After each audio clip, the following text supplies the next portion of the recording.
1 al 3. Si Dios te hiciera 1000 preguntas, dice, ninguna de ellas podrías responder.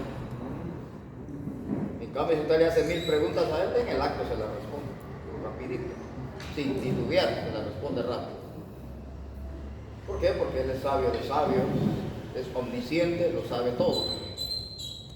Así que entonces, ahora nosotros tenemos que, a través de las herramientas que Dios dejó aquí en la tierra, para que nosotros podamos entender con más profundidad, entender el verbo conocer se conjuga en toda la Biblia. Y esta es la vida eterna, que te conozcan a ti. Y conoceréis la verdad y os hará libre. Conocer qué espíritu está detrás de tal persona, si es de Dios o es del diablo. El conocimiento es muy importante. Así que entonces en esta mañana, bienvenidos, vamos a orar e iniciamos otra etapa concerniente o relacionado. Padre, en el nombre de Jesús y en el nombre de tu Santo Espíritu. Y esta bendecida mañana, Señor, te damos gracias porque nos concediste la vida. Tu misericordia ha sido propicio a nuestra vida. Desde aquí, Padre, bendecimos desde ya los que están presentes como los que nos van a visualizar, Padre, el cual tienen todo el derecho de preguntar como nosotros el deber de responder, Señor. Muchas gracias, Padre, Hijo y Espíritu Santo de Dios. Amén y amén. Muy bien. Ahí tienen en la cruzada, dice epistemología religiosa. ¿Qué es la epistemología religiosa?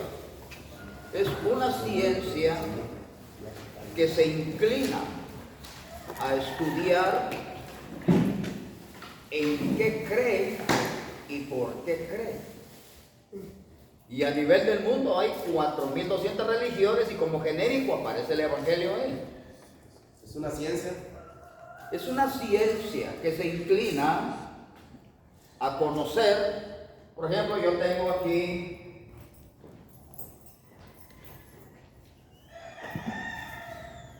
un libro de teología sistemática. En este libro es importante que lo tengan cada uno de ustedes, teología sistemática.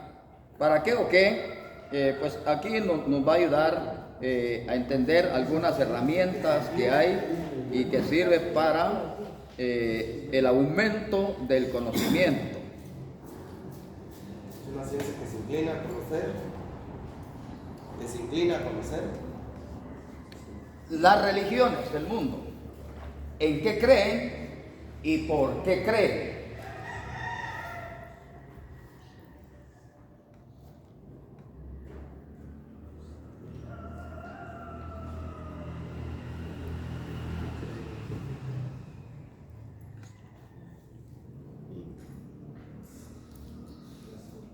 Aquí hay un concepto, pero necesitamos suavizar esas palabras para poder entenderlo. Vamos a ver quién tiene voz de locutor aquí. Ya señalaron a la mujer. Muy bien. Vamos a empezar. Tenemos como testigo este libro de teología sistemática. Aquí ya está subrayado. Epistemología. Muy bien, todo. Sí, todo. Lo que está subrayado nada más porque casi abarca más de la página. Okay. La epistemología religiosa es la ciencia del conocimiento religioso, la relación de los conceptos de pensamiento con la realidad religiosa y de conocimiento religioso con el conocimiento en general son cuestiones de la filosofía y teología contemporánea. Muy bien. Gracias, hermano. Entonces, aquí tenemos a la mano entonces ya este libro de teología sistemática me acaba de ayudar para que ustedes terminen de entender esta palabrita un poco extraña. Epi es una palabra compuesta, es antes o primero y luego la lógica, estudiar y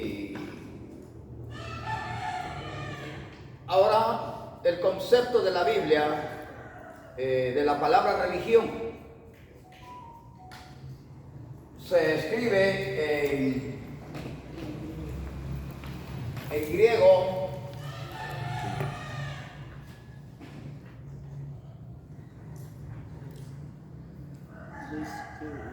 Tereskeia. Aparece Hechos 17, 22, 23 y Santiago 1, 26. Hechos 17, 22, 23. Santiago 1, 26. Si vamos a un diccionario, o sea, la Real Academia Española, nos va a decir que religión es un conjunto de dogmas, un conjunto de creencias o una fe. Pero el concepto es como que no ayuda mucho a entender. Ahora el concepto paulino y el concepto de Santiago, eso sí nos ayuda a entender. Por ejemplo, Pablo define a la religión como aquel que adora, alaba o predica a Dios sin conocerlo. Este es el mejor concepto. Se acercó Pablo y cuando llegó a Atenas vio una multitud de imágenes de diferentes deidades y le dijo: oh, veo que sois muy religiosos. ¿Ven? El adjetivo que usa, religioso. Y de repente hay uno, el Dios no conocido. Veo que sois muy religiosos porque adoráis a Dios o alabáis a Dios sin conocerlo. Dice, miren, ahí está el verdadero concepto de la religión. Pero usted va a manejar varios conceptos, pero el concepto número uno sería el bíblico.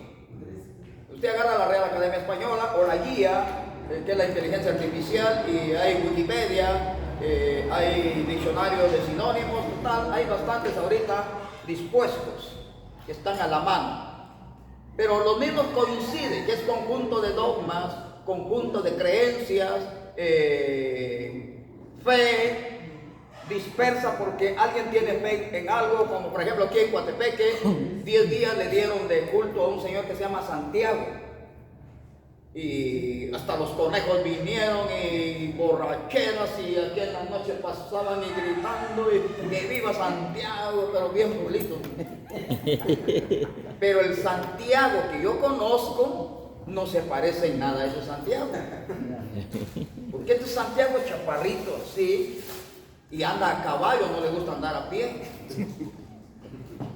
En cambio el Santiago que yo conozco La Biblia es el bíblico. Y él dice: oh almas adúlteras, ¿no sabéis que la amistad con el mundo es convertirse en enemigo de Dios? El Santiago de la Biblia es muy distinto al Santiago de Coatepeque. El Santiago de la Biblia nunca pidió fiesta. Este Santiago sí pide fiesta. El Santiago de la Biblia no es religioso, está en contra de la religión, por eso anotamos ahí 1.26. Ahí anotamos fácilmente cómo él descubre.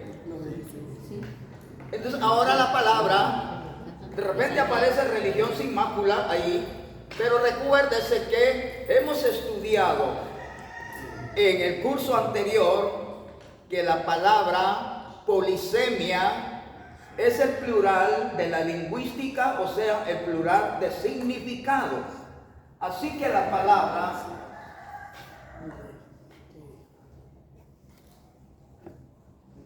religioso tiene varias connotaciones.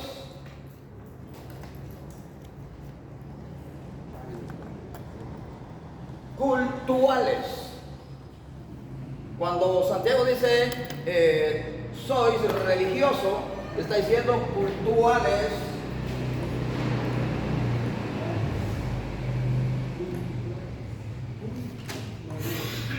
Ceremoniosos,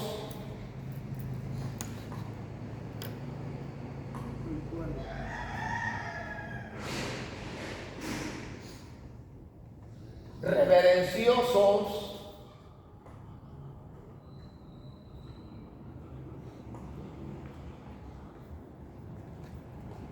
de manera que vamos a buscar una de esas 4 ventanas a las que se refería Santiago, porque dice la religión sin mácula. ¿Cómo es posible que me dice que la religión no y de repente me dice que sí? Pero vamos a usar la polisemia, porque la palabra religión es solamente un genérico, pero tiene varias entradas, y la número 1 es cultuales. Entonces, si alguien ofrece culto a Dios, eso es lo que quiere decir Santiago. Si alguien le ofrece culto a Dios, que sea sin mácula, o sea, límpido, diáfano, transparente. Santiago no se está contradiciendo, sino que está diciendo que si van a ser ceremoniosos, pero que sean sin mácula, que sea sin mancha. Si van a reverenciar, ¿se recuerdan del Salmo 130, versículo 4? Dice que el único que es merecedor de reverencia es Dios. Entonces, el único que es objeto de adoración es Dios. Entonces se usa la palabra, el adjetivo, este es un adjetivo, o sea, un calificativo, en otras palabras. Entonces el calificativo no le está dando luz verde a las 4.200 religiones. Ahí está incluido el Evangelio, repito, pero no está dando luz verde, sino que se usa el genérico para dar a entender que tenemos que estudiar en realidad qué quiere decir grosquería. Tiene varias connotaciones, y entre una de sus connotaciones aparecen las más conocidas, cultuales.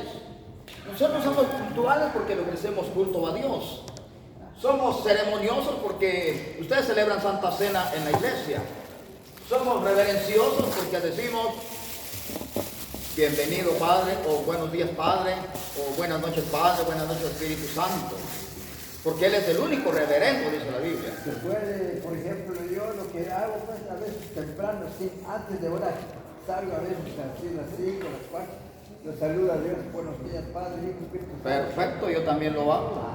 ¿Sí? También en mediodía, también en la noche. Cuando me voy a dormir, yo le digo buenas noches, Padre, Hijo, Espíritu Santo. Si tú quieres, será hasta mañana, si no, que se haga tu voluntad. Eso es ser reverencioso, adorador, porque yo no sé si usted adora o no adora a su Dios en la iglesia. Entonces la Biblia lo está usando como una polisemia, porque alguien les va a decir, si en la Biblia habla de religión, pero a veces está en contra y a veces a favor. Porque Pablo tiene un fino concepto, dice que ustedes son religiosos porque adoran a Dios sin conocerlo. Ahí dio el concepto. Pero de repente Santiago dice que tu religión sea sin mácula. Pero ya usando la polisemia, le está diciendo que tu culto, tu ceremonia, tu reverencia, tu adoración sea transparente y que tenga una sola dirección, un solo destino. No tan. Perfecto. Entonces, ahora, ¿qué vamos a hacer nosotros aquí? ¿Por qué el estudio Para ver si no tenemos una partícula de religión, o sea, de predicar o adorar o alabar a Dios sin conocer. En cierta ocasión el Señor le dice en público: da a César lo que es de César y a Dios lo que es de Dios. Ahora parafraseemos el texto, porque ahí esta es una parábola. Dios está hablando en sentido figurado, pero parafraseémoslo. Da a la materia lo que es de la materia y a Dios lo que es de Dios. Pero a veces se le da a la materia lo que no es de la materia. O literalmente se da a César lo que no es de César. Porque ya vio que la gente convierte en ídolo a los señores futbolistas, a los cantantes, y se hacen muchas cosas en el mundo que no deberían de hacer. Porque el culto, la ceremonia, la reverencia y la adoración, todo va dirigido a Dios. Y a veces nos equivocamos, le damos a César lo que no es de César y de repente le damos a Dios lo que no es de Dios. Y en palabras, da a la materia lo que es de la materia Desayuno, eso es de la materia. Almuerzo, eso es de la materia. Cena, eso es de la materia. Dormir es de la materia. Ir a la ducha, eso es de la materia. Pero ya hoy estamos. Gracias. Le aplauden a Luis Miguel. Le aplauden hoy a los predicadores. Porque el predicador, si no le aplaudieron, baja descontento. Pero cuando le están aplaudiendo y aplaudiendo, ahí va a caer. Puro Superman. No, momento. Salmo 98:4 en adelante dice que los aplausos son para Dios. 47:1 de los Salmos dice que los aplausos son para Dios. 55:12 del libro de Isaías dice que los aplausos son para Dios. Salmos 98:4. 47:1. 55:12, libro de Isaías. Los aplausos son para Dios. Cuando vamos a aplaudir.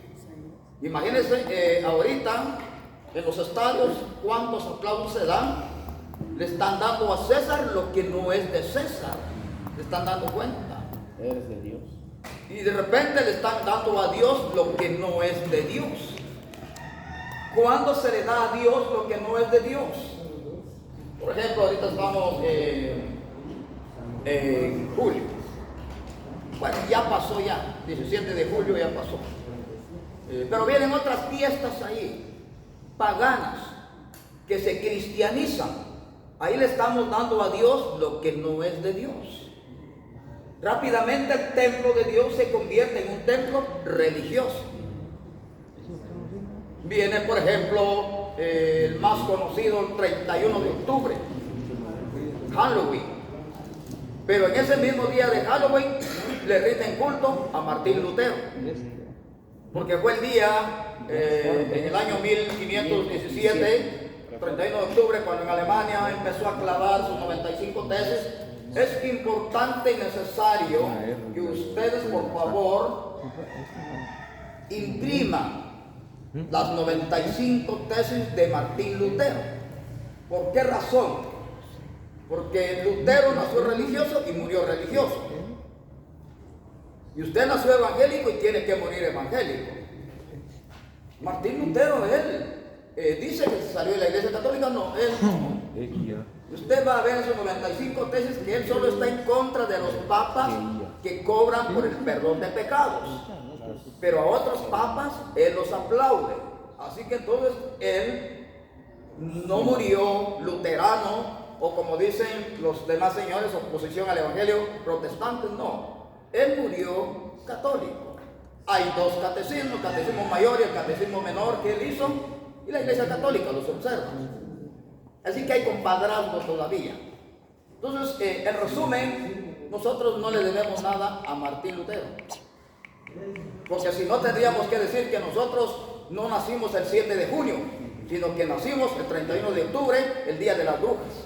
Pero dicen los católicos que Martín Lutero salió dentro de ahí. No, es que falta epistemología en esto. Por eso le voy a decir, hermano Pedro, es que yo cada vez que le digo que hagan una investigación, yo deseo que lo hagan. Pero como que se les va la señal, o no sé qué pasó. Por ejemplo, es urgente y necesario. Van a gastar como unas 4, 5, 6 hojas. Le piden a la persona que por favor se lo hagan tamaño oficio para que... y luego ustedes van a leer. En un día leen las 95 tesis y se van a dar cuenta. La biografía. Pidan de una vez la biografía de Martín Lutero, cómo se llamaba la esposa, qué fue él en su juventud, cuándo nació, cuándo murió. Ese es el trabajo de un epistemólogo. Estudiar biográficamente e históricamente cada entidad religiosa. Y eso nos ayudará a saber si nosotros no tenemos un pedacito de religión que lo estamos saboreando como botana, como dice el Chavo el 8, sin querer queriendo. Hay un timbre. Sí, un poquitito. Recuérdese, usted se lo puede de memoria. Un poco de levadura contamina toda la masa. Y 5:7 en la primera carta a los Corintios usa la parábola de la levadura otra vez. Vosotros ya no sois levadura vieja. vosotros sois levadura nueva. Entonces quiere decir que ya no tiene ni un átomo ni una molécula de levadura vieja, porque una molécula de levadura vieja, como es un hongo, contamina toda la masa. Y por complacer a uno, tengo que complacer a todos. Por ejemplo, a uno de ustedes les gusta celebrar Halloween, y por complacer a uno, entonces ya el 1 de noviembre me dice, hermano, vamos a hacer una fiesta de fiambre hoy. Ah, no, hermano, porque es Día de Muertos. Pero si ayer usted permitió el Halloween, ahí me empezaron a acorralar. Bueno, hagámoslo pues. Como no es lo que entra, sino lo que sale, hagámoslo pues. Y seguimos. De repente el 24 de diciembre, hermano, yo voy a hacernos mis tamales para que estemos bien. No, hermano, que eso es pecado. ¿Y cómo permitió Halloween? Ahí lo trae. ¿Cómo permitió Día de los Muertos? Bueno, hágalo pues, hermano. Total, es en honor al nacimiento de Jesús. Y me cae otro, el 31, el día del Dios Jano. Y tengo que empezar a dar mi brazo hasta que me lo llevan hasta arriba y caigo vencido. Ahora el evangelio pasó a ser un evangelio religioso. Ya no revelación, como dice el apóstol Pablo, sino religioso. Todo tiene su origen, cada uno de ustedes tiene que investigar. El 14 de febrero. Ese es un cambio que le hicieron la Iglesia Católica en el año 270 después de Cristo. Antes del año 270 no se llamaba Día del Cariño, ni Día de San Valentín. Se llamaba el Día de las Lupercalias. ¿Qué quiere decir Día de las Lupercalias? Día de los lobos. Con respeto, hay 1, 2, 3 damas. No se llamaba el Día del Amor, se llamaba el Día de hacer el amor, con todo respeto. La gente hacía sus perversidades en las calles, los niños mirando, pero es que esa es la Lupercalia, esa es la cultura de la Lupercalia. Entonces vino el Papa de ese tiempo y le cambió nombre y le puso Día de San Valentín en honor a un sacerdote. Ahora nosotros el 14 de febrero vamos a empezar también a celebrar el 14 de febrero. Tenemos 2 espíritus, el espíritu de Lupercus y el espíritu católico. Entonces, al hablar de este modo, pero por favor, no vaya usted a anticiparse sin la previa investigación. Usted va a estudiar quién es Lupercus. Lupercus es el dios de los lobos, se le llama Lupercalia, Día de los Lobos. Y exactamente el 14 de febrero lo celebraban los griegos, los romanos. Ahora viene la Iglesia Católica y le cambia el nombre y se llama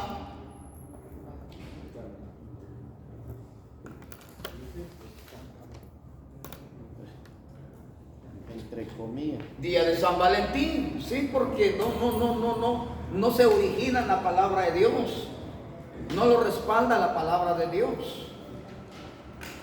Entonces aquí lo que estamos viendo, estas 2 cosas,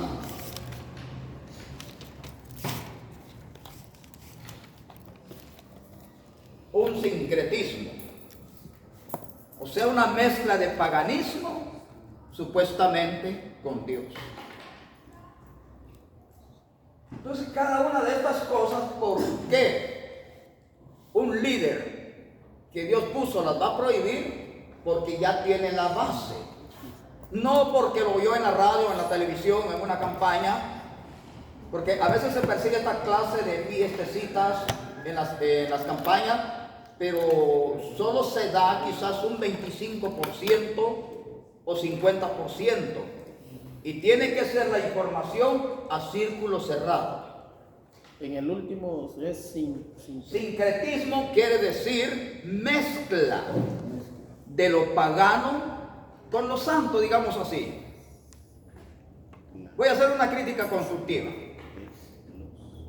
El baile de los moros, del venado, el baile del mono, ese es de origen pagano. Pero como esta es mi calle, yo aquí voy y vengo, y por fuerza tengo que pasar por el parque.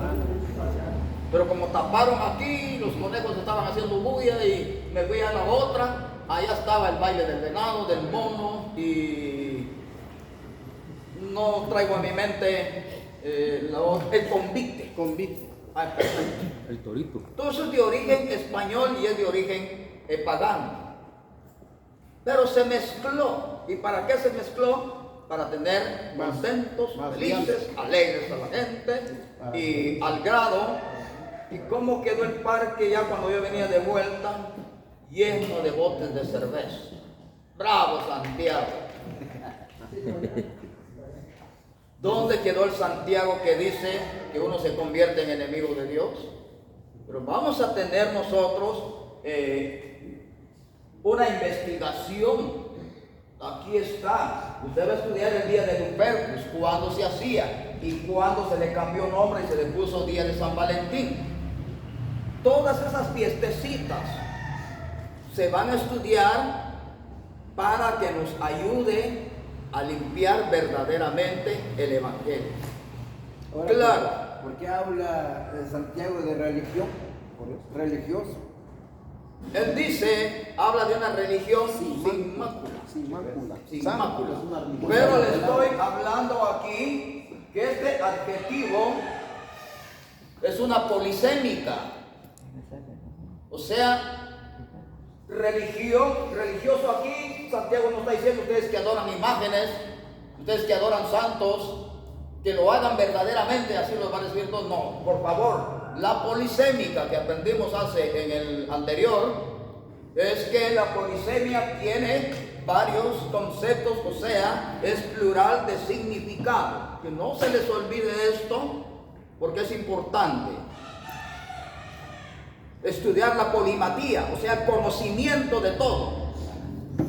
Aprender a saber y seguir conociendo. Eso es la polimatía. Se convierte en polímata la persona a través de una polisemia. Esto lo vimos en el curso pasado. Entonces, todas las fiestecitas, en el caso del 24 de diciembre,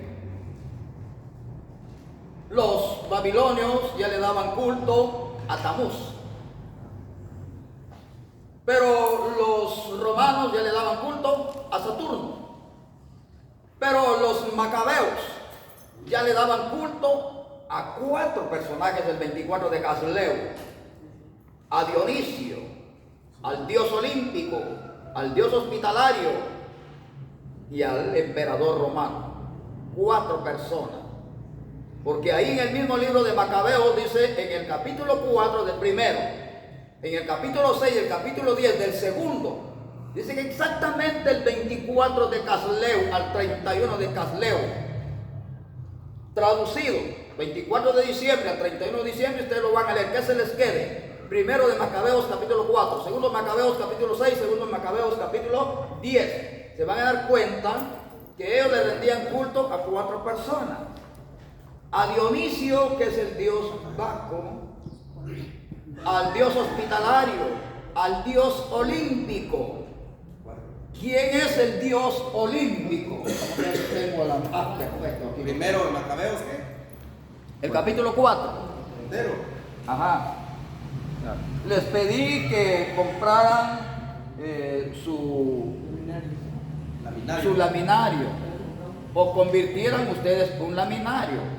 Y se van a dar cuenta aquí que en Olimpia hay una montaña que se llama Olimpo. Supuestamente ahí vivían 13 dioses. Y los 13 dioses pidieron en el 7º siglo antes de Cristo el deporte en honor a esos 13 dioses. Así que cuando usted va a correr al campo o está en las gradas de un estadio, en ese momento usted está separado de Dios, porque está en terreno enemigo. Y los aplausos se los está dando usted a los 3 dioses del Olimpo.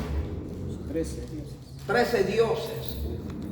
Y usted ve que cuando se inauguran los Juegos Olímpicos hay una gran caldera así, y y hay un deportista que va corriendo y lleva una antorcha. La antorcha es el altar de Zeus. Y le va a prender fuego y empezó todo. Todo esto se lo va a dar. Los 5 aros, que son la simbología de los Juegos Olímpicos, significa que los 5 continentes, América, África, Europa, Asia, Oceanía, están bajo el dominio de los 13 dioses. Y por esa razón es de que yo no permito de que al finalizar aquí vamos a hacer un equipo de baloncesto, pero solo hay 3 damas, pero lo vamos a hacer. Hombres, si hay bastantes, vamos a hacer, y ahí en la calle vamos a echar una chamusquita. Inmediatamente cambiamos de terreno. ¿Acaso no ha visto usted que padres sin conocimiento, y yo creo que no es barato, yo no sé, pero por ahí alguno de ustedes me va a ayudar? ¿Cuánto vale una playera del Barcelona? Solo una playera de las serpientes antiguas de aquí de Coatepeque dice que vale 200, porque yo le pregunté a un muchacho que es mi amigo, ¿y cuánto te costó esa playera? 200, ¿no? ¿Sabes que ese es uniforme del diablo? ¿No? Me dijo, no sé. Entonces le tuve que llevar la historia para que la entendiera.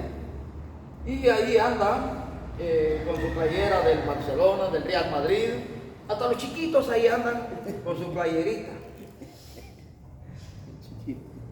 En el culto, bien encorbataditos y todo, con el uniforme de Dios. Y en la calle con el uniforme del diablo. Es fácil identificar eso. Pero lamentablemente, el pastor no quiso o no puede ir más allá de lo que tiene que ir, porque la Biblia dice que él tiene que ser pastor y maestro, de acuerdo a 4:11 de Efesios, 5:17 de 1 Timoteo. Tiene que gobernar, tiene que predicar y tiene que enseñar. Ahí está el problema. Entonces, el que más tiene que estar interesado, porque mientras las ovejas están trabajando, están ganando dinero, el pastor está ganando conocimiento, estudiando. Este es el trabajo del pastor. Pero ahorita, ahí andaba un carro para arriba, para abajo, los esperábamos, hoy juegan las serpientes antiguas y va a estar lleno ahí. Y si vamos a ese lugar, ahí hay siervos de Dios, hay diáconos, hay evangelistas, hay apóstoles. Ahorita hay una nueva ideología creada por el señor Maldonado. Yo tengo que hacer una crítica constructiva. Se llama paternidad apostólica. Usted lo va a buscar en internet, va a imprimir y lo va a tener en su archivo epistemológico. Se llama paternidad apostólica. Orden del señor Guillermo Maldonado. El otro domingo, cuando vengan, no me van a decir, ya venimos hermano Legario, sino que van a decir, buenos días papa. Yo le voy a decir, buenos días mijos, pasen adelante. Porque vamos a manejar la paternidad apostólica. Entonces, estos son herejías. Estos son tradiciones, son enseñanzas de hombres. En la Biblia dicen 6:22 en adelante del libro de los Números: así dirás a los hijos de Dios, Jehová Dios te bendiga. Ahí está la frase. Cuando yo lo veo a usted o usted me ve a mí, quizás de nombre no nos conocemos porque se nos olvida por un momento, pero Dios le bendiga, varón o siervo o hermano, quien quiera que sea, Dios le bendiga. Entonces, nuestras bases están en la Sagrada Escritura. Así que tenemos que conocer todo esto, pero para poder llegar a ese fino entendimiento, ustedes van a tener conocimiento de otra herramienta que nos va a ayudar bastante.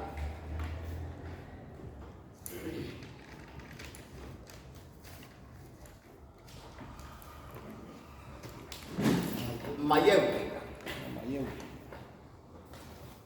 Esto no falla. Esto se llama la mayéutica socrática. Voy a anotarlo aquí abajo.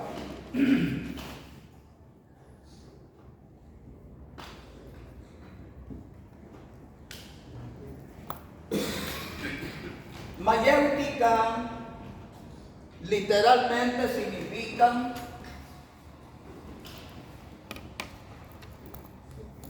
dar a luz o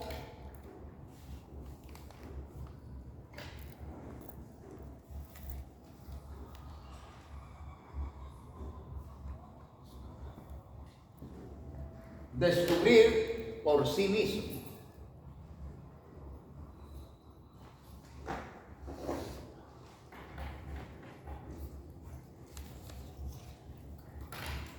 Algo que a usted le interesa enseñar en su iglesia,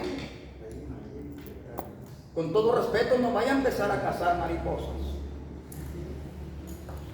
Estudie a profundidad el origen de cada una de estas cosas para la fina comprensión de sus discentes, usted como docente. La mayéutica es muy importante. En su idioma griego, dar a luz y descubrir por sí mismo. ¿Cómo se hace una mayéutica? Vamos a estudiar. Una hoja en limpio, por favor, completita en limpio. Escriban en letras grandes y de color, como yo escribí ahí, mayéutica. Y asimismo, no se van a quedar. Recuerden que 17:11 de Hechos dice que hay que reestudiar lo que nos enseña. 5:21 Tesalónica dice que hay que examinarlo todo y retener solo lo bueno. Muy bien. Ahora, en letra grande, por favor, escriba eso, mayéutica. Ya saben que la palabra mayéutica es palabra griega que significa dar a luz o descubrir por sí mismo. O sea que consiste el maestro en hacer una serie de preguntas y poner ahí mismo la respuesta, y luego el alumno lo lee y descubre él mismo. Eso es lo que se llama mayéutica. Así que hagamos una mayéutica de apenas 10 puntos.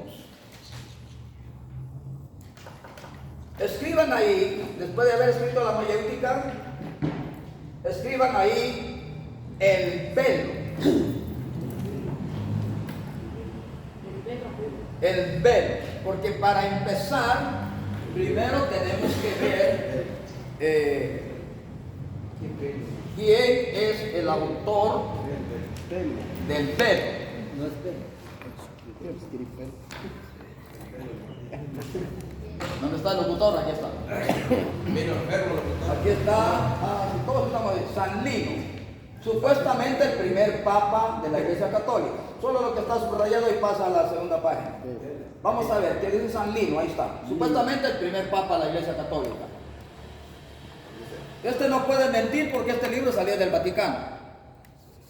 Dice San Lino, el primer sucesor de Pedro fue San Lino, nacido en Volterra, Toscana. Se ha creído que era un antiguo esclavo de gran piedad e inteligencia, por lo que San Pedro lo ordenó de sacerdote y lo hizo su compañero durante sus viajes apostólicos.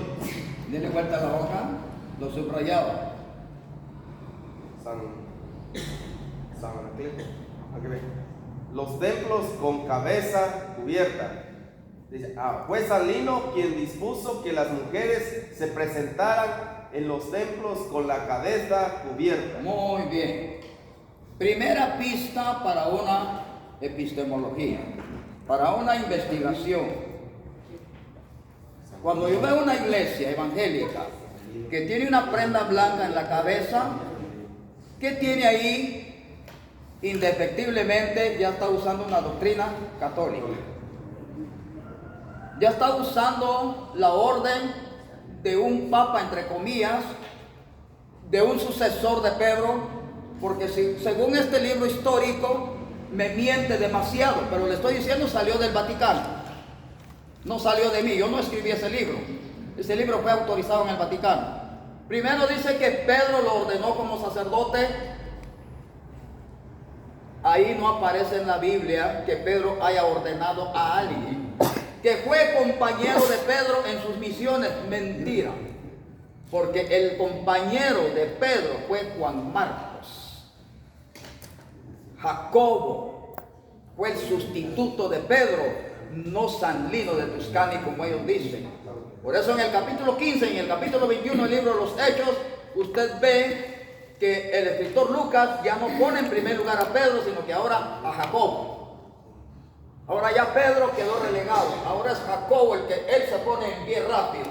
En el capítulo 15, cuando inicia el discurso, cuando inicia la sesión, él es el que se pone en pie y empieza a dar su sermón. Hechos, ¿qué? 15. El capítulo 15, hay que leerlo todo, por favor. A partir del verso 13 en adelante se dan cuenta que el sustituto de Pedro no es Lino, sino que es Jacobo. Rápidamente en el capítulo 21 se dan cuenta que otra vez es Jacobo. Está escuchando, luego de que escucha todo, él se pone en pie y empieza a dar el discurso. Y luego ya vemos que en sus cartas no aparece en la salutación. Imagínense ustedes, la palabra Roma solo aparece 8 veces en la Biblia y la palabra Jerusalén aparece 795 veces en la Biblia. Y de eso que Dios nos permita en el tiempo, que nos dé tiempo para estudiar eso como mayéutica. Las 8 veces que Pedro nunca habló de Roma. El que habló de Roma fue Pablo en sus cartas. Pero ¿a quién le hablaba Pedro cuando mandó sus cartas a Roma? A los judíos, o sea, a los migrantes que vivían en Roma. Hago una pregunta. ¿Hay guatemaltecos en Estados Unidos? ¿Hay salvadoreños? Pues lo mismo pasó en Roma. Había gente que se iba para allá a vivir. Entonces, eso es lo que sucedió. Solo 8 veces se menciona la palabra Roma, pero no hay ninguna institución para Roma originalmente. Sino hay ciertas recomendaciones, pero para el pueblo judío migrante, le llaman la diáspora. Algunos vivían en Turquía, unos vivían en Siria, otros vivían en Roma, y así sucesivamente estaban dispersos. Y ellos fueron los encargados, cuando llegaron las cartas, fueron los encargados de diseminar, o sea, esparcir el evangelio. En la diseminación se encargó y se predicó el evangelio por todo el mundo. Entonces, aquí usted tiene que estudiar esto. ¿Por qué razón? Para poder defender esta causa. Muy bien, hagamos una mayéutica acerca de la orden de Lino. Sí. En primer lugar, en primer punto, escriban ahí origen del velo.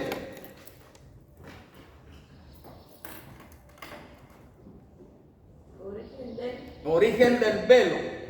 2 puntos. Luego escriben, así como dice ahí, el Papa Lino de Tuscany.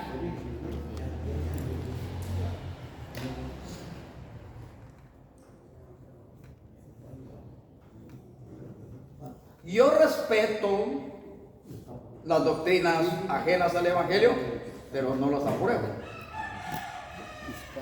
Porque la Constitución de la República dice en el artículo 36 y 37 que debemos de respetar las opiniones.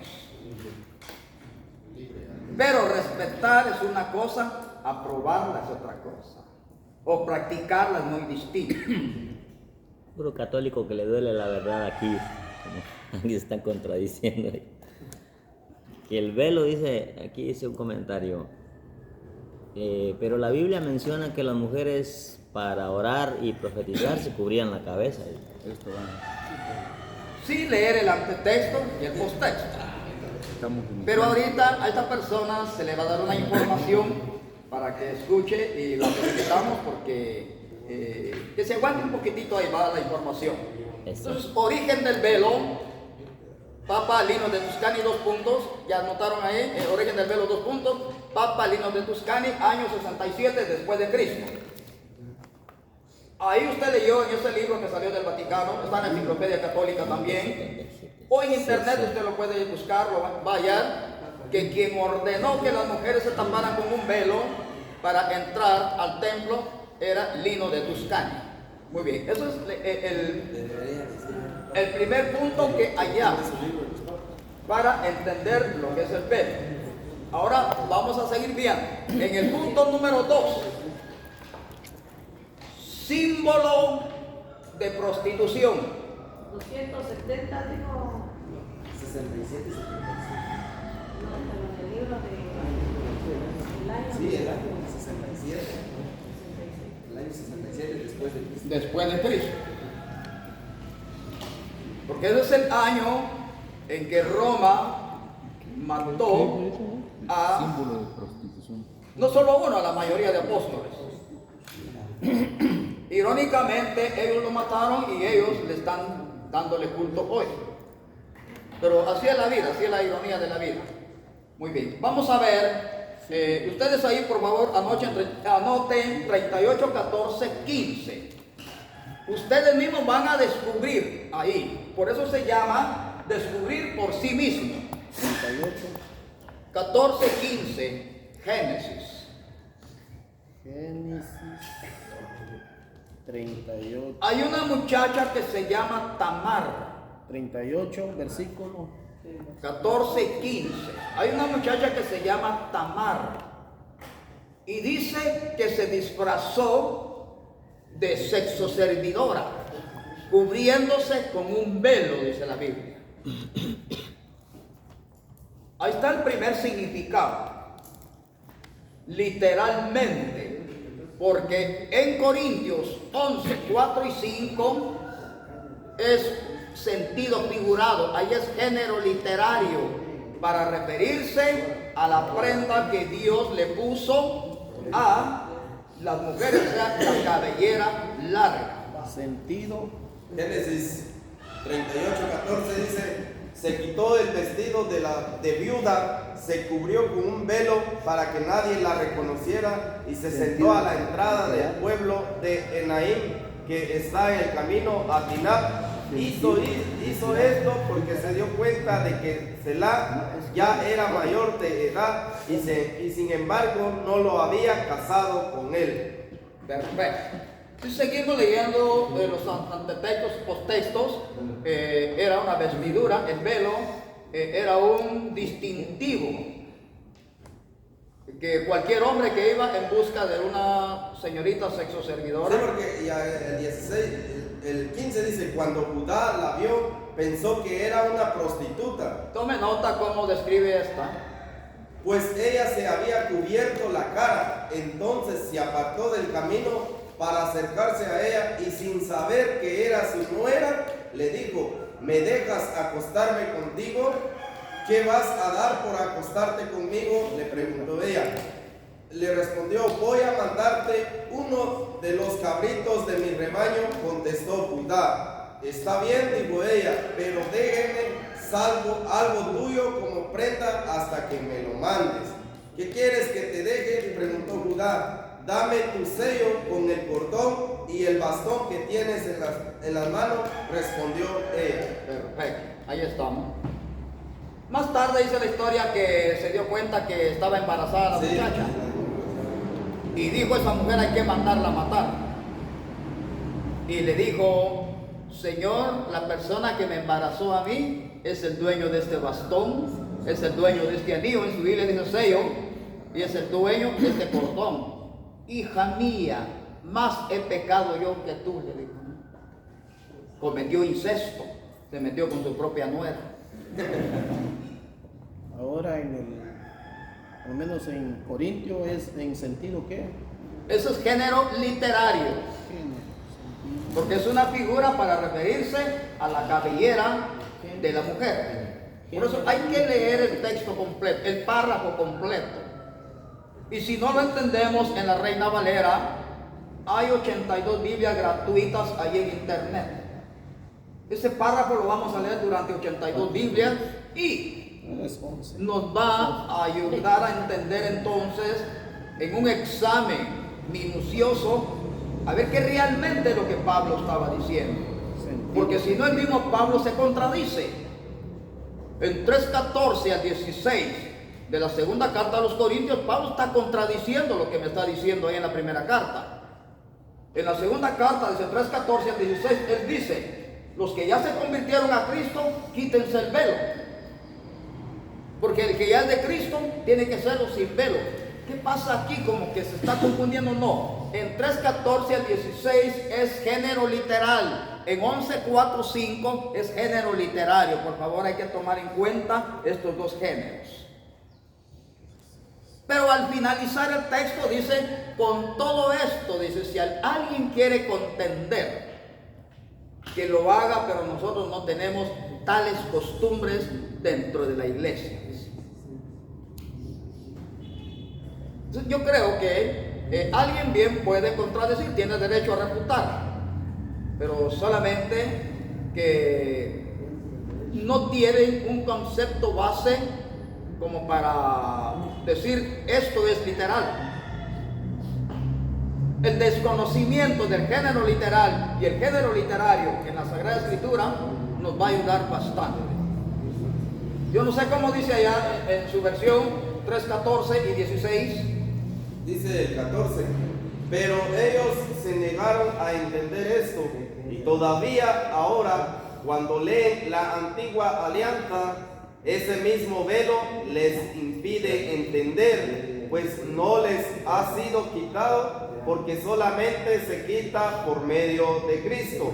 El 16: pero cuando una persona se vuelve al Señor, el velo se le quita, porque el Señor es el Espíritu, y donde está el Espíritu del Señor, ahí hay libertad. Por eso todos Gracias, hermano, nosotros... y dejémosla. Hasta una alabanza hay. ¿Dónde está el Espíritu de Dios? Hay libertad, hay libertad. Pero una libertad bíblica, por favor. Dice Cachorro, Entonces, hay que leer en la latinoamericana también, dice, es una mejor Biblia completa. la tenemos, gracias a Dios, la latinoamericana la tenemos. Aquí también tengo la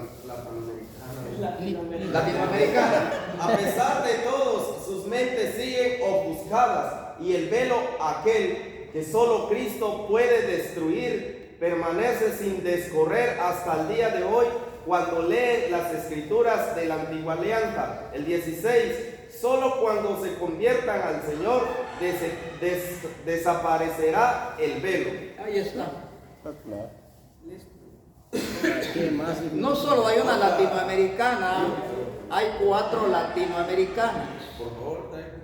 Hay 3 Jerusalén, son católicas, ya llevo 7. Hay 4 Dios habla hoy, ya llevo 11. Está la Septuaginta, ya llevo 12. Está la Vetus Latina, ya llevo 12. Está la Vulgata Latina, ya llevo 13. Está la Torres Amat, ya llevo 14. Está la Nácar y Colunga, ya llevo 15. Entonces yo tengo que leerlo en esas 15 Biblias para no hacerme cuadritos, ahí está fácil. En efecto. Muy bien, sigamos con esta mayéutica. 3. Vamos a ver el punto 3. Símbolo de persecución. Anotemos 2 de Samuel 15:30.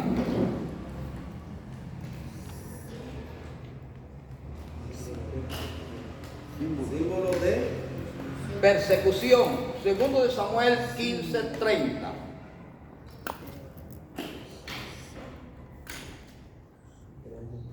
Símbolo de persecución. 2 de Samuel 15:30. Esa historia la conocen ustedes. Un padre está siendo perseguido por su propio hijo. 15:30. Y él va huyendo de sus soldados. Usted lo puede leer en las 15 Biblias que le di a conocer, Biblia católica. Y dice ahí que David, como eran perseguidos, ordenó él y sus soldados y él, que se cubrieran la cabeza con un velo, en señal de dolor y tristeza.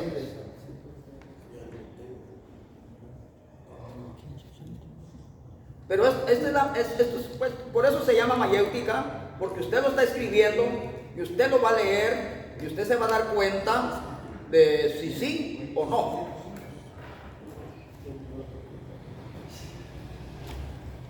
¿Qué dice Osorio con voz de locutor?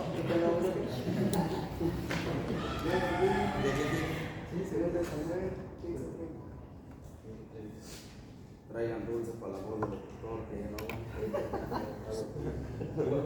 15:30. La Reina Valera dice: y David subió la cuesta de los olivos, y la subió llorando, llevando la cabeza cubierta y los pies descalzos. También todo el pueblo que tenía consigo cubrió cada uno su cabeza e iban llorando mientras subían. Ahí está. ¿Por qué iban llorando? ¿Por qué iban con la cabeza cubierta? ¿Por qué iban descalzos? Porque viene un ejército tras ellos. ¿Quién era ese ejército? Su propio hijo. Lo persigue para matar. ¿Para qué quiere matarlo? Para ocupar el trono. Así que nos vamos a salir un poco del tema, un poquitito nada más. En Miqueas 7:6 dice: porque los enemigos del hombre serán sus propios hijos. Dichoso aquel padre que sus hijos están en el evangelio. Pero qué tristeza aquel pobre padre que sus hijos no están en el evangelio. 6. Ahí está claro. Ahí como que hay un cumplimiento de la vida que vivió David.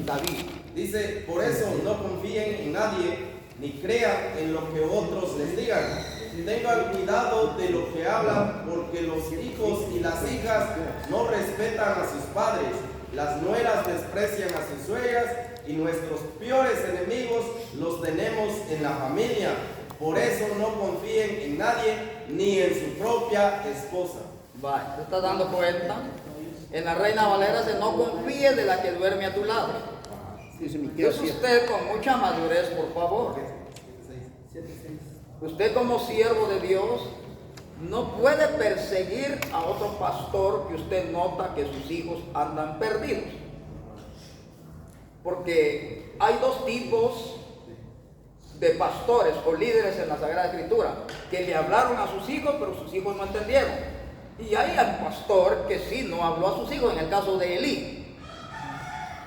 En todo el capítulo 2, 3 y 4 de 1 Samuel, ese hombre se mantenía sentado, ¿no? Vieron que los filisteos entraban a robar el arca, no dijo ni pío ni nada. Los hijos dicen que al terminar el culto fornicaban con las mujeres allá afuera y no decía nada. Se fueron a la guerra, murieron, y cuando se enterró que murieron, le dio un paro cardíaco y ahí se acabó todo.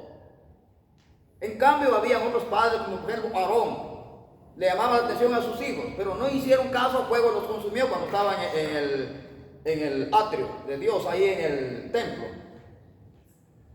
En el puro altar ofreciendo un sacrificio que Dios nunca le había pedido, consumió fuego y se acabaron.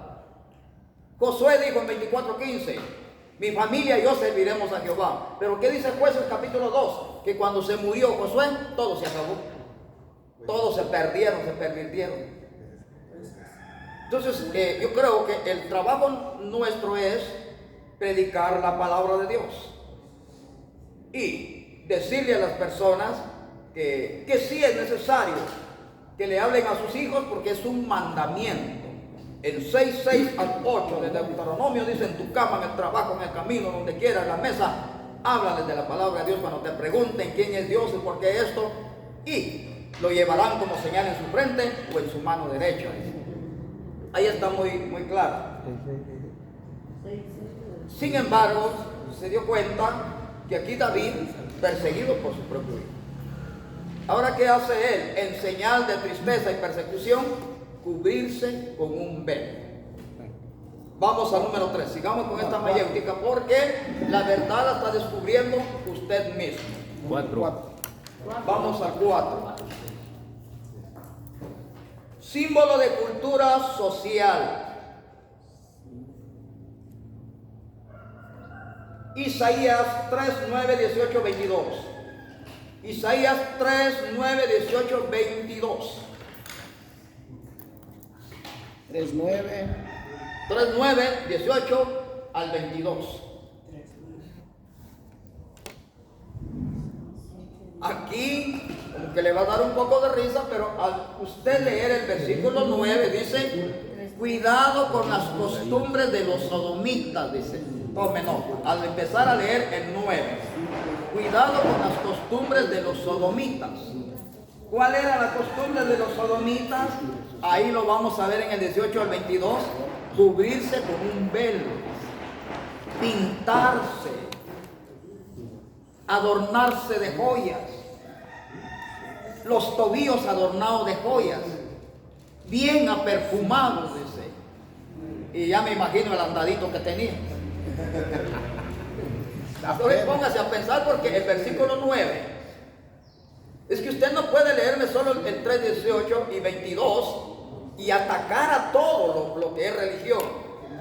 Usted tiene que saber por qué es que ese texto bíblico existe.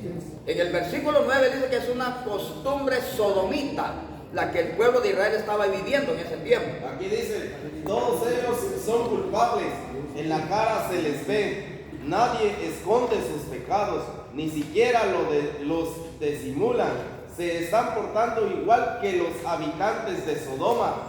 Nada bueno les espera. Se están ganando su propio castigo. De un brinco al 18, por favor. El 18 dice, mujeres de Jerusalén, llegará el día en que haré desaparecer todos los adornos que ustedes usan en las manos, en los pies, en la cara y en el cuello, en el pelo y en las orejas, en los dedos y en la cintura. También les quitaré sus perfumes, sus espejos, sus mantos, sus bolsos, sus sandalias y sus finos vestidos. Perfecto, gracias. En la Reina Valera dice sus velos. Las ropas de gala, los manzanillos, los velos, las bolsas. Bueno, ahí está. Dando cuenta entonces, ¿de dónde lo aprendió Israel? El versículo 9 aparece como contexto. Costumbres sodomitas. Sí, costumbres sodómicas. El 24 dice, mujeres de Jerusalén, hoy andan perfumadas, mañana olerán a mal. Hoy usan cinturón, mañana usarán su soga. Ahora Vamos a ver el contexto actual. Ahorita, 2025. Usted ya vio, especialmente en Brasil, hay pastores que están casando a sodomitas y a lesbianas. Yo vi que un señor está ejerciendo un matrimonio. Tiene su manto de colores aquí y está casando a 2 hombres. Más tarde está casando a 2 mujeres. Lo que no sabemos ahí entre las 2 mujeres, quién es la mamá y quién es el papá. Igual aquí, quién va a embarazar o quién va a ser el embarazado, no sé, ahí no nos podemos dar cuenta. Santo. Y por eso dice la Sagrada Escritura en 1:22 en adelante de la carta de los Romanos, que por causa de la idolatría Dios mandó como castigo la sodomía. Romanos 1. 22 en adelante. Usted tiene que conocer, cuando le hagan preguntas, dónde está el origen del homosexualismo y el lesbianismo. En otras palabras, LGTBQ+. ¿Cuál es el origen? Ahí está en Romanos 1:22 en adelante. Porque dice que figuras de hombre, imágenes de hombre que mueren, los convirtieron en imagen de Dios. Por eso Dios los entregó a pasiones vergonzosas, dice la Reina Valera. Que el hombre perdió el deseo por la mujer, en cambio se enamoró de otro hombre. Y la mujer perdió el deseo hacia el hombre, se enamoró de otra mujer. Vamos a leer, por favor. Empiezo el 22, dice, cree que lo saben todo, pero en realidad no saben nada.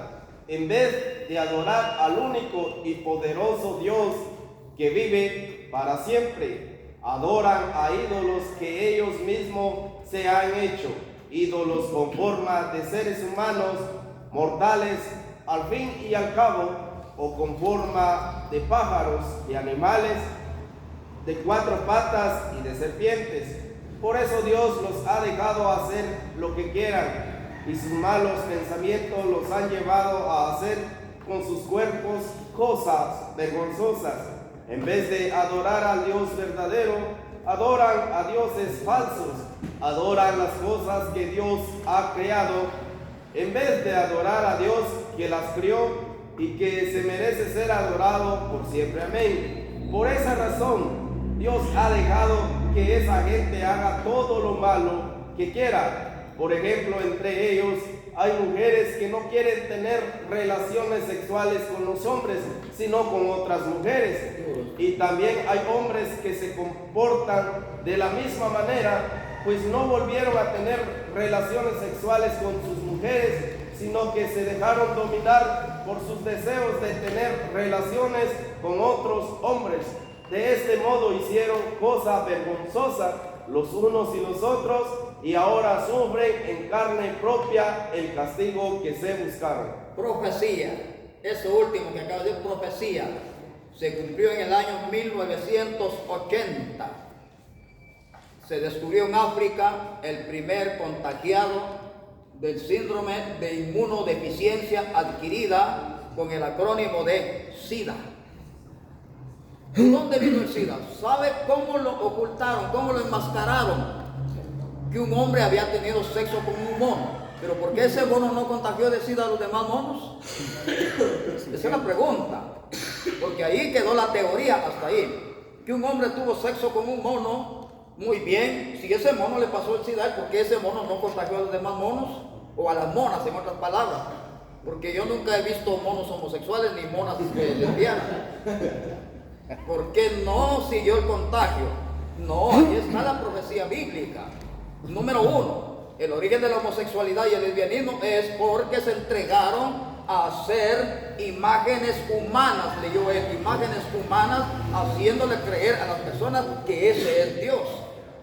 Entonces vino la entrega del enojo de Dios, hombre con hombre, mujer con mujer, pero les vino un castigo a su cuerpo, dice, un castigo incurable, hoy conocido como el SIDA, hace 45 años, porque en 1980 para acá, 2025, una gran cantidad estadísticamente de millones que han muerto. Pobre gente, cómo da lástima, cómo da tristeza.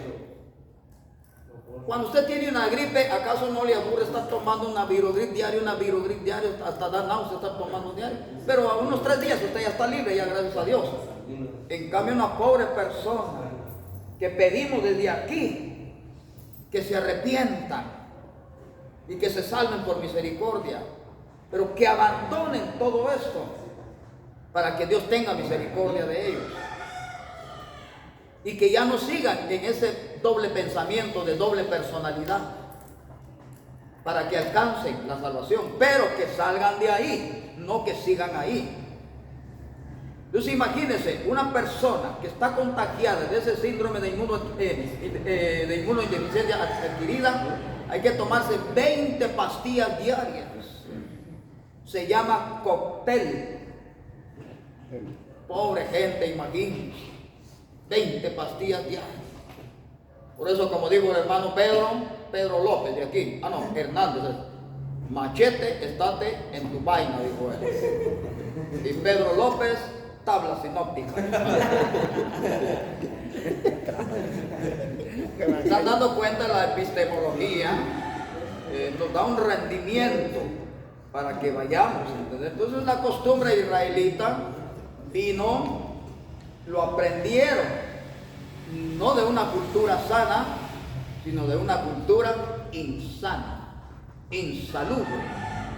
Entonces todo esto vamos viéndolo poquito a poco. Aquí estamos haciendo una mini mayéutica. Yo le voy a presentar una mayéutica de 20 después de que salgamos de aquí, y de acuerdo a la misericordia del reloj, porque se va rápido, ya 10 con 10 ya llevamos 1 hora y 10 minutos. Número 5. Ahora vamos, símbolo de falso profeta. Isaías 29, 9 al 13. Símbolo De falso profeta o falsa profeta, ambos géneros. Isaías 29, 9 al 13. Isaías, En pedagogía, ¿se acuerdan cuando ustedes fueron a la escuela? Isaías 9, 19. Les daban una hoja que se llama cuestionario. Ahí estaba la pregunta y ahí estaba la respuesta. Pues en epistemología esto cambia de nombre, se llama mayéutica. Pero lamentablemente los niños no lo leían, pues perdían los puntos.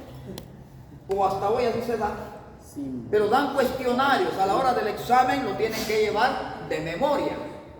Pero antes de que el maestro les ponga este yugo supuestamente, pero esa es la verdad, es que eso es importante. Tienen que llevar, quizás tenga 10 preguntas y ahí van las respuestas de una vez en el cuestionario. Es como un glosario. Entonces ellos se pasan leyendo toda la semana y se graban todo. Ya cuando el docente le pregunta, Juanito, por favor, primer punto, y él expone todo. Bravo. Ganó 40 puntos sobre 40. Pero algún otro solo dio 2 respuestas. ¿Qué pensó el maestro? Este no estudió. Alguno no llegó. ¿Qué pensó este? Este solo con el celular se mantiene. Ese es el asunto, hermano. Yo sé usted lo que estoy haciendo aquí con usted, pero ya de manera científica. Por su nombre. Isaías 29, 9. 9 al versículo 3. ¿Qué dice en ese texto? Que los que se dedicaban a la adivinación, a la magia, o sea, a decir falsa profecía, pues, rápido distinguían quién era un buen profeta o un falso profeta. Biblia Osorio. Dice así: Con voz de locutor. Deteneos y maravillaos, ofuscaos y cegaos, embriagaos y no de vino, tambalead y no de sidra, porque Jehová derramó sobre vosotros espíritu de sueño, y cerró los ojos de vuestras profetas, y puso velo sobre las cabezas de vuestros videntes, y os será toda visión como la palabra del libro sellado, el cual si diera al que sabe leer, y dijere, lee ahora esto, él dirá, no puedo, porque está sellado, y así diré el libro al que no sabe leer, diciéndole, lee ahora. Ahí quedémonos, gracias. Dando cuenta, el falso profeta, ahí en sentido, o el género literario, habla de un velo.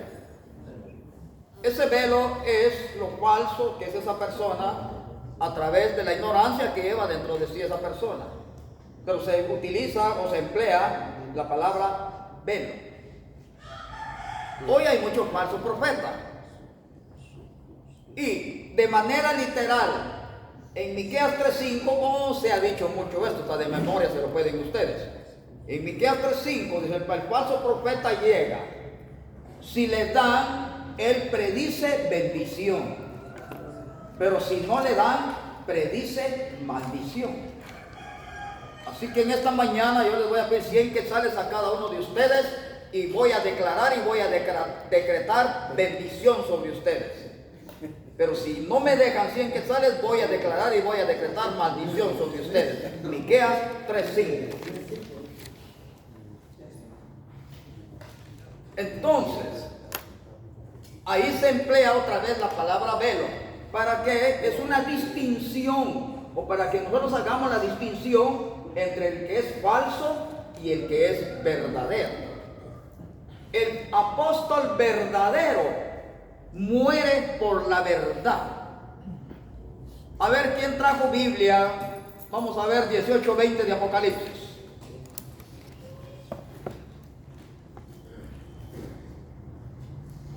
Y esto es para la gran tribulación.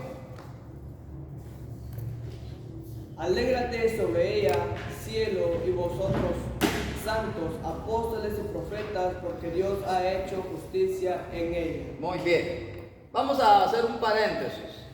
En algunas organizaciones dicen que ya apóstol y profeta ya no existen, que Pablo fue el último apóstol y profeta.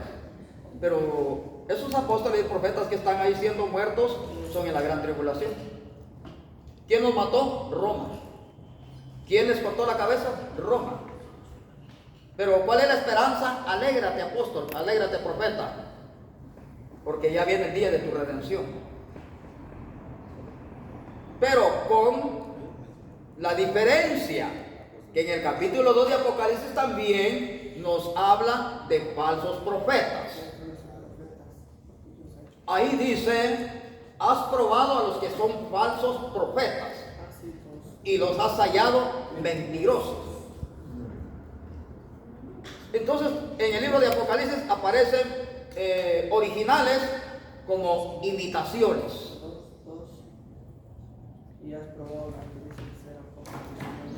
¿Se dieron cuenta que durante la tribulación hay dos tipos de apóstoles? Verdaderos e imitadores. El imitador es fácil detectarlo. Cuando a su casa, allá con usted en su comunidad, o en la campaña, el apóstol o el profeta empieza a utilizar palabras del libro hindú de cuarta dimensión. Si hay posibilidad de descargarlo, o algunas veces es pagado, pero bien vale la pena invertir. Libro de cuarta dimensión hindú. Allí aparece por primera vez el secretismo, el yo declaro, el yo decreto, el aquí y ahora. Y esto se está usando dentro de la iglesia evangélica. Yo decreto a los de San Miguelito. Yo declaro el aquí y ahora. A mí no me corresponde decretar, porque el que decreta es Dios. A mí no me corresponde declarar, porque el que declara es Dios. Y se está usando una palabra que la gente la escucha y ni sabe qué significa.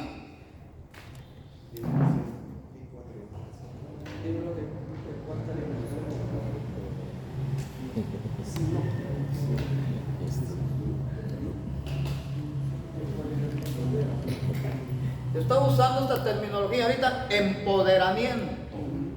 3 noches de empoderamiento, 2 noches de empoderamiento. Venga con empoderamiento. Pero ¿qué significa empoderamiento? Esta palabra salió por primera vez de un sacerdote católico.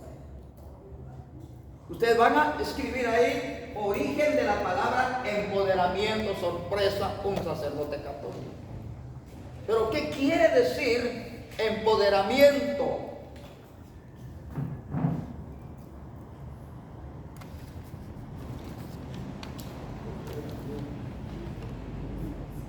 Independizarse. Que usted ya no necesita nada de nadie. Que usted por sus propios medios, por su propia fuerza, va a salir adelante. Empodérese en esta noche. Y como usted no sabe qué significa la palabra empoderamiento, sino al contrario le gusta, pues usted también va a transmitir eso. Ya usted en su iglesia también va a decir, hermanos, vengan porque mañana va a haber un gran empoderamiento. Usted mismo les está diciendo, mañana nos independizamos de Dios. Y ya todo va a correr de nuestra cuenta. Si vamos a comer es porque nosotros trabajamos. Si vamos a almorzar es porque nosotros tenemos sabiduría. Si vamos a cenar es porque hay un montón de cosas. Si tengo 20 euros en el patio es porque yo tomo mi Viagra. Pobre criatura. Si supiera que el empoderamiento no existe, porque dice 8:18 de Deuteronomio, yo soy el que te da sabiduría para que tengas lo que tengas. Si usted ahí en el patio tiene 40 chompipes, dele gloria a Dios. Tiene unos 20 marranitos, dé gracias a Dios. Traen su billetillo de 100 ahí en la bolsa, dele gracias a Dios. Pero no se vaya a empoderar, porque nosotros no podemos independizarnos de Dios. Al contrario, nosotros dependemos de Dios. Deuteronomio 8:18. Hay que conocer. Por favor, ustedes van a tener cierto trabajo. estudiar el origen de esta palabrita, empoderamiento. Y van a descubrir que es de origen católico. Y como a nosotros nos gusta esa palabrita, Lo agarramos. lo agarramos. Y no nos damos cuenta que la persona que la está emitiendo Católico. está negociando con eso. Y a mí no me es lícito ante los ojos de Dios yo negociar con el Santo Evangelio. Porque ustedes lo han leído en la segunda carta a Corintios 2:17, que no medramos el Evangelio. No entendemos esa palabra, nos vamos a otra traducción, no negociamos con el Evangelio. 2:17. Claro que tampoco somos orgullosos. Porque si usted me encuentra en la calle, yo estoy predicando y se acerca ese hermano, su bolsa de agua pura, gracias varón, que Dios le bendiga. Usted me da una bolsa de agua a mí y Dios le va a dar un cántaro de agua. Usted me da un cántaro de agua a mí, Dios le va a dar una pila. Usted me da una pila a mí, Dios le va a dar un lago. Usted me da un lago a mí, Dios le va a dar un río. Usted me da un río a mí, Dios le va a dar un mar. Si usted me da un mar a mí, Dios le manda un diluvio a usted. Y lo va a jugar.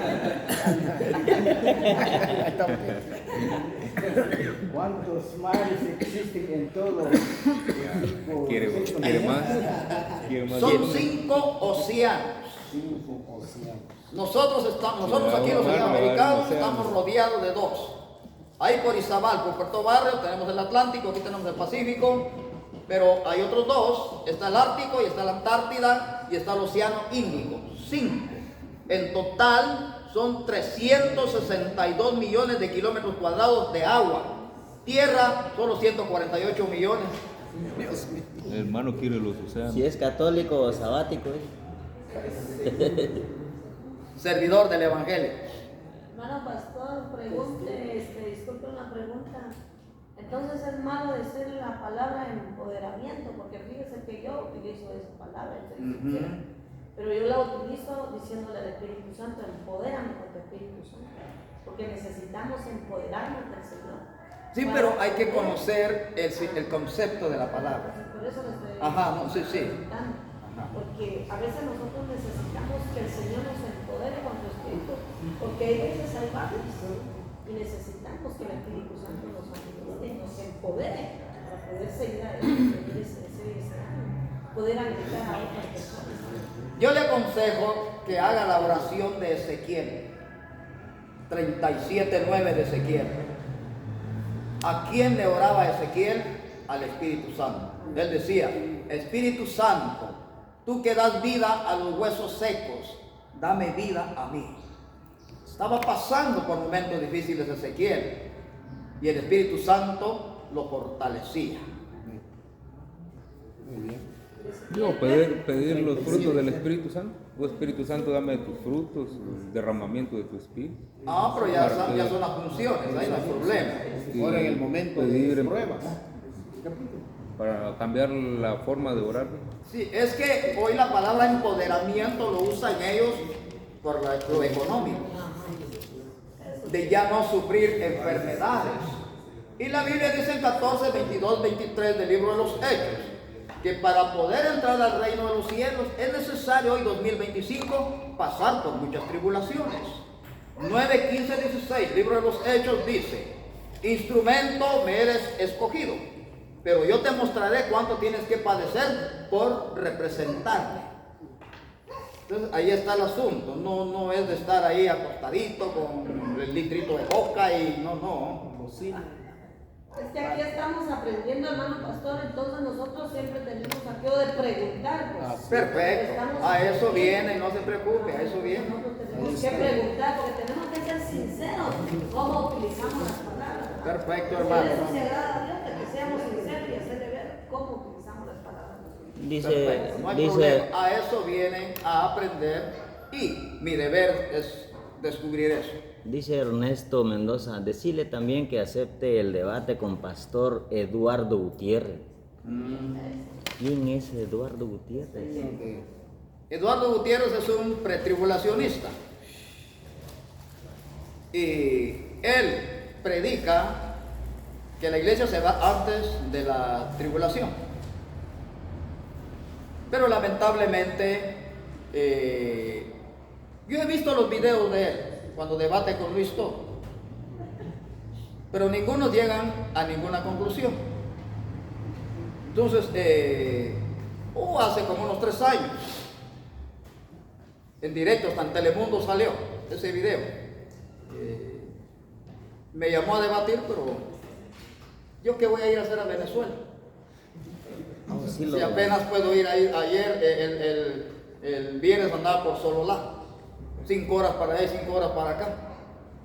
Ahora ir hasta Venezuela. O sea que sí, ya le hizo. Allá vive ese señor. Pero él es pretribulacionista.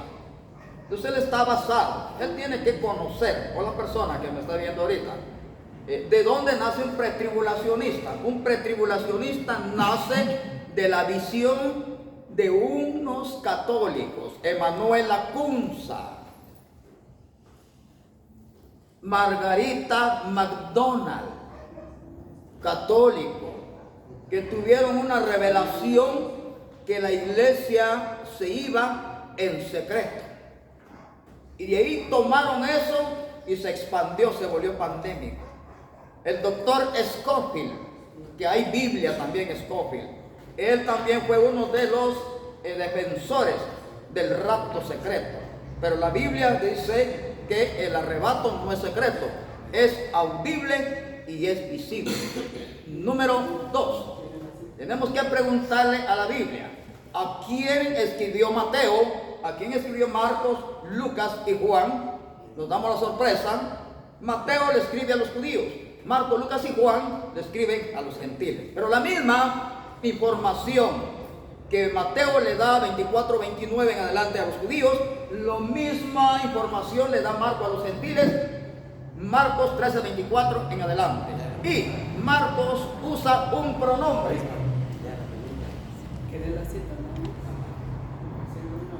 Aquel. Y después de aquella tribulación, dice Marcos, aparecerá la señal del Hijo del Hombre y mandará a sus ángeles a traer a sus escogidos de los 4 puntos cardinales. Pero recordemos que ahora Marcos le está escribiendo a los gentiles. Entonces, la misma información. Y luego, 10:16 de Juan dice, tengo un rebaño que no es de este rebaño. A ese traeré y de los 2 haré un solo rebaño. Pero tome nota el diálogo. Tengo un rebaño que no es de este rebaño. Si leemos ese texto en 82 Biblias, pero tengo otro pueblo que no es judío, pero lo voy a traer a este rebaño. ¿Y cuáles son los no judíos? Los gentiles. ¿El libro dice? 10:16 Juan. Hay que leer despacito ese texto. Si ahí dijera, tengo otro rebaño que es de este rebaño, entonces dijéramos, sí, es el pueblo de Israel. Pero no, ahí dice, tengo un rebaño que no es de este. ¿Ya lo localizó? Lectura. También tengo otros seguidores que ustedes no conocen. Oiga lo que dice. Son ovejas que traeré de otro corral y me obedecerán. Y así tendré un solo grupo de seguidores y yo seré su único pastor. Un solo pastor, un solo pueblo. Entonces creo que todo esto se estudia para poder y deber responder a las personas, aunque cuando ya las personas están enraizadas en cierta religión. Pero yo recomiendo a la persona que nos está viendo, que es seguidor del señor Eduardo Gutiérrez, con mucho respeto, yo no tengo nada en contra de él, porque él le ha hecho creer a sus seguidores lo que él enseñaba, no lo que la Biblia le enseñó, lo que a él le enseñaba. Pero ¿de dónde aprenden eso del rapto secreto? ¿De dónde aprenden el pretribulacionismo? Lo aprendieron de Emanuel Lacunza, de Margarita McDonald y por último del señor Scofield. Y así hay muchos. Usted, por favor. O sea, sus enseñanzas de ellos no es bíblicamente. No es aprendido de otras personas.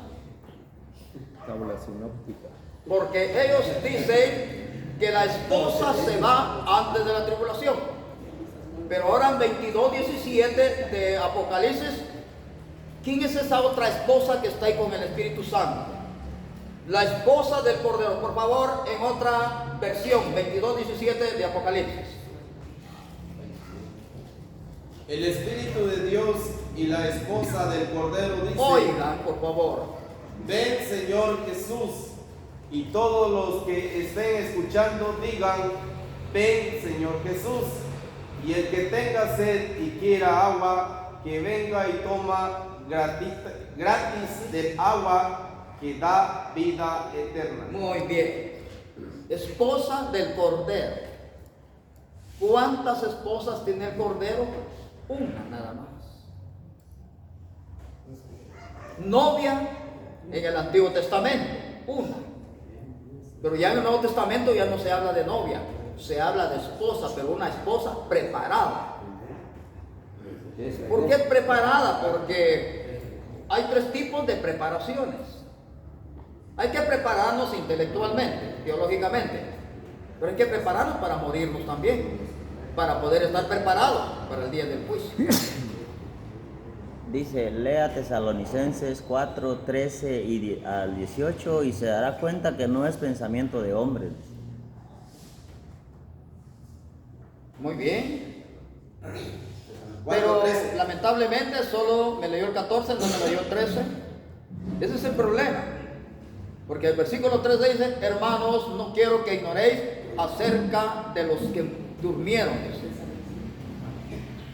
Porque... Lo voy a leer. Del 13. Perfecto. Dice: hermanos míos, queremos que sepan lo que en verdad pasa con los que mueren, para que no se pongan tristes con los que no tienen esperanza. Saduceos. Nosotros creemos que Jesucristo murió y resucitó, y que del mismo modo Dios resucitará a los que vivieron y murieron confiando en Él. 15. Por eso les decimos, de acuerdo con lo que el Señor Jesús nos enseñó, que los que aún vivamos, cuando Él venga, nos reuniremos con Él después de los que hayan reunido con Él los que estaban muertos. 16. Porque cuando Dios dé la orden por medio del jefe de los ángeles y oigamos que la trompeta anuncie que el Señor Jesús baja del cielo, los primeros en resucitar serán los que antes de morir confiaron en Él. Después Dios nos llevará a nosotros, los que estemos vivos en ese momento, y nos reunirá en las nubes con los demás. Ahí todos juntos nos encontraremos con el Señor Jesús y nos quedaremos con Él para siempre. Muy bien, hermano. ¿Te estás dando cuenta? La Reina Valera tiene una frasecita como que contradijera. La Reina Valera dice: y Dios traerá con Cristo a los que murieron. Pero no dice vendrán, traerá. ¿Cómo se traduce originalmente? Usted leyó ahí: Dios resucitará a los que murieron en Cristo. Pero en un arrebato original, audible y visible. No es arrebato secreto, como se hace creer hasta en películas. La gente desaparece de los hospitales, del avión, de un bus, en un parque. Hasta hay unos futbolistas jugando y desaparece el entrenador y se va. No va a ser así. Va a ser literal. No, esos son simbólicos. Son simbólicos. Esa trompeta que usted escucha ahí con trompeta de ángel y con voz de arcángel, etcétera, etcétera, es porque 5:25 al 28 de Juan dice: he aquí viene el día en que todos los muertos escucharán la voz de Jesucristo y saldrán, emergen de la tierra, unos para vida eterna y otros para condenación eterna. Pero Cristo será acompañado por los ángeles. Ah, pues sí. Él viene acompañado por miles de ángeles, según 1:14-15 de Judas. Entonces, lamentablemente, la pretribulación, que tiene su origen en el catolicismo, ya se hizo pandémico. Mucha gente en la campaña está predicando que nos vamos antes de la tribulación, no tengan pena. Pero en la Sagrada Escritura encontramos nosotros quiénes son esos apóstoles y esos profetas que dice 18:20 que la gran ramera los mató. ¿Quiénes son? Vamos a ver qué dice el 17:6 de Apocalipsis en esa versión. En la de nosotros dice mártires. Apocalipsis 17:6. ¿De qué congregación son? Dice.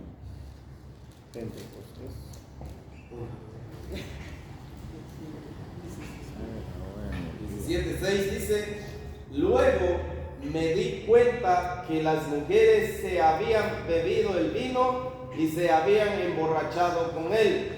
Ese vino representa la sangre del pueblo de Dios y de los que fueron asesinados por mantenerse fiel a Jesús.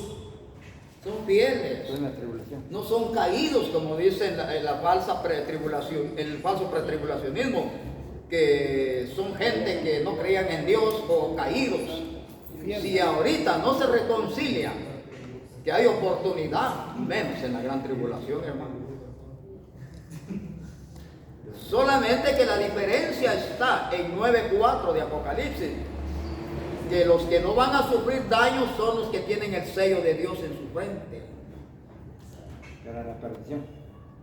Es que si usted analiza ahí, por favor, en los 144,000, tome nota, por favor, en los 144,000, hay un misterio escondido, no sé si ya lo descubrió, pero se dio cuenta que en los 144,000 va sangre egipcia. ¿Ya se dieron cuenta de eso? Dice la Biblia que José tomó por esposa a la hija de un sacerdote pagano de On en Egipto. Esto lo vamos a leer en el 41 y el 45, 2 capítulos, hay que leerlo completo. De Génesis. Ajá. Tomó por esposa a Senat, se llama la muchacha, y le dio 2 hijos. Uno se llama Efraín. y otro Manasés. Al ver usted los 144, ahí van esos 2 egipcios, Manasés y Efraín. ¿A quién representa Manasés y Efraín ahí? A nosotros los gentiles. ¿Se está dando cuenta? Es que hay que meternos un poquito más ahí. Yo miro los 144 veces, las 12 tribus de Israel, perfecto, no estoy en contra, porque nació de Jacob. Pero el asunto es, ¿cómo se llama la mamá y de dónde era la mamá de Manasés y Efraín? Muy bien, la Sagrada Escritura dice que de una señorita de nombre Asenat, hija de un sacerdote pagano de On, allá en Egipto, agarró a su esposa sin temor a equivocarnos, tuvo que haberse convertido a Dios, porque el muchacho era 100% temeroso de Dios. Ahora, Josué el Conquistador, un gran hombre de Dios, 90 años en el desierto para conquistar Canaán, murió a la edad de 110 años. ¿De qué sangre es Josué? Sangre de Efraín. ¿Y qué lleva Efraín en su sangre? Sangre egipcia, ¿se están dando cuenta? ¿Y de Esther, hermano? ¿Y Esther? ¿Perdón? Esther. Él es judía. No, pero ¿por qué se metió con el rey? A ver, ¿cómo es su pregunta? Está hablando de los descendientes de José que se tuvieron hijos ahí en Egipto. Y ahorita acaba de hablar de Efraín. Pero ahora Esther, ¿cuál es la conclusión de Esther al estar ahí con el rey de ¿cómo se llama este? ¿Con el qué rey? Con Mardoqueo, la historia de Esther, pues, ¿por qué se dio ese caso, hermano? Cuando usted ve al rey de ahí, usted me está hablando de Persia, de hoy Persia. llamado Irán. Pero estos son reyes que llevaban judíos esclavos a sus países. ¿Qué significa Ahora, esa unión? el asunto aquí es esto. La historia es reveladora y es excelente. Que cuando la persona realmente cree en Dios y le tiene fe en Dios Dios pelea por él o por ella. Le pone- Tome nota. Amán ya le puso el dedo a Mardoqueo, simplemente por ser temerosos de Dios y seguidores de Dios. Y hasta ya tiene listo una horca. Pero, ¿qué dice Esther en 4:16? Ayunen ustedes 3 días allá, o sea 72 horas, e igual yo aquí, y voy a entrar a ver al rey, y si muero, que muera. ¿Cómo Como se iba a morir llamaba Azuero. el rey? Azuero. Asuero. Y Azuero, no suegro, Azuero. Y cuando la muchacha entró, ya era ya digna de muerte. No, al contrario, la recibió y le llevó una gran información a esa muchacha, guiada por el Espíritu Santo, convenció al rey Azuero. Ahora, ¿qué pasó? De esclava, aquí está un mensaje para las mujeres, al rey. de esclava a reina, Pero de condenado a muerte Mardoqueo a ser un hombre funcionario en Irán. ahora la unión de Esther con Asuero, ¿qué significa, hermano? Como estaba hablando de José con En la egipcia. la egipcia. Y ahora Esther con Asuero, ¿qué significa eso? Porque Asuero, Ahí no hay problema. porque Asuero no era hebreo. Ahora tome nota. Usted tiene que leer 9:25 en adelante de Esther. Tome nota, 9:25 en adelante de Esther. Ahí mismo se firmó un edicto que mire qué sorpresa, cada 14 de febrero se iba a celebrar la fiesta del Purim, que quiere decir el pueblo de Israel fue salvo. Ahí está el significado. Ahí usted está leyendo del 9:25 en adelante, donde están escribiendo un edicto para que todos los años y perpetuamente se celebre la fiesta del Purim. ¿Qué significa la fiesta del Purim? Que el pueblo de Israel fue salvo por Dios, fue rescatado por Dios. Y claro, tuvo que haber, porque era jovencita, tuvo que haber tenido hijos con el rey, pero ahí no hay problema. No tienen ningún significado eso. No, ahí no hay significado. Pero sí hay gran mensaje ahí, que si usted se somete a Dios, Dios lo va a guardar. Yo creo que este texto de 4:16 de Esther me lleva a 12:12 de Lucas. Cuando vayáis a un tribunal, no tengas temor de lo que vas a hablar, porque el Espíritu Santo hablará por ti. Usted no es que tiene que ir temblando, usted tiene que ir porque usted sabe que es inocente. Entonces no empiece usted que tengo testigo allá, testigo aquí, no, su testigo ya va a ir con usted, el Espíritu Santo. Y de esclavo usted va a salir, o de prisionero a ser libre. Es una gran historia tan maravillosa, pero hay un clavo ahí, que cada 14 del primer Adar, dice ahí, se celebrará la fiesta de Purim. ¿Qué es la fiesta de Purim? En honor o aniversario de que el pueblo de Israel se salvó de la horca en Irán, ayer Persia. ¿Y quién murió en la horca?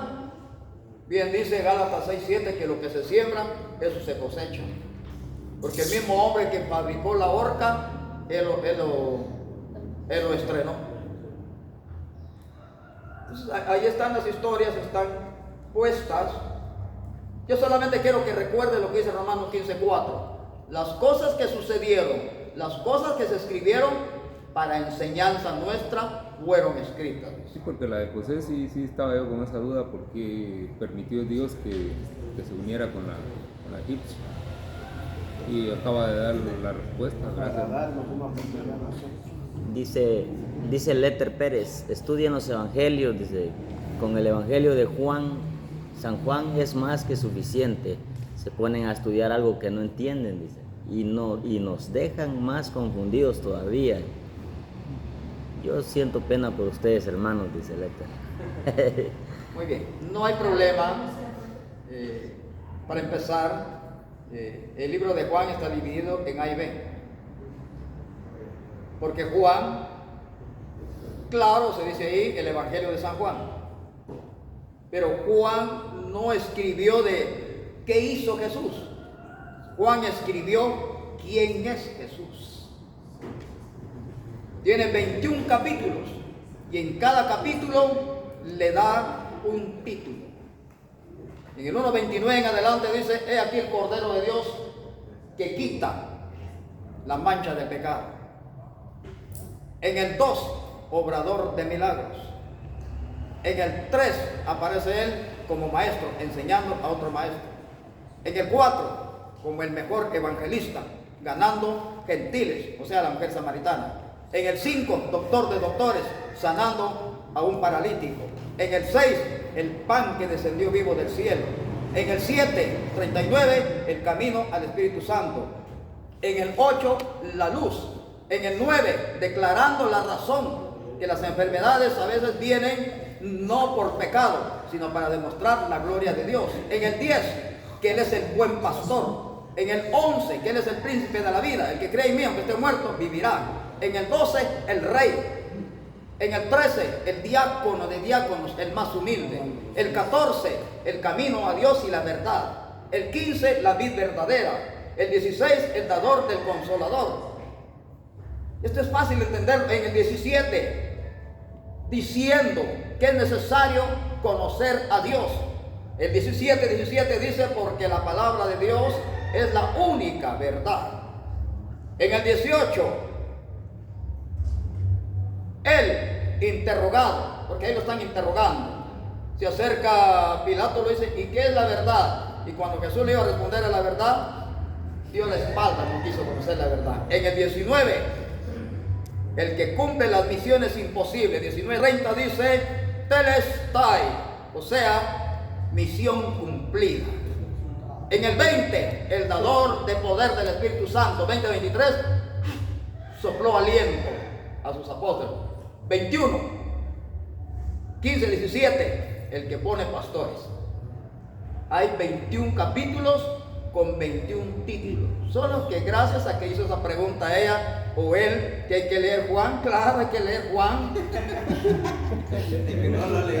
Pues sí. Porque Juan no me registra a mí los hechos de Jesús, sino los títulos de Jesús. Es que él da a entender de que con leer el Juan ahí es suficiente.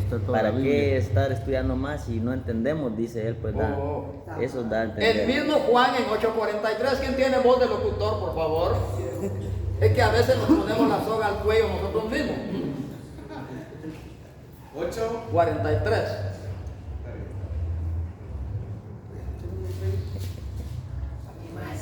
Silvia González, buena esa, pastor. Dice: ustedes no pueden entender lo que les digo porque no les gusta escuchar mi mensaje. Se está dando cuenta la gente. En licenciatura o en doctorado le van a enseñar esto que yo de manera rápida lo dije. Los 21 títulos que Juan, o sea, Juan es cristólogo.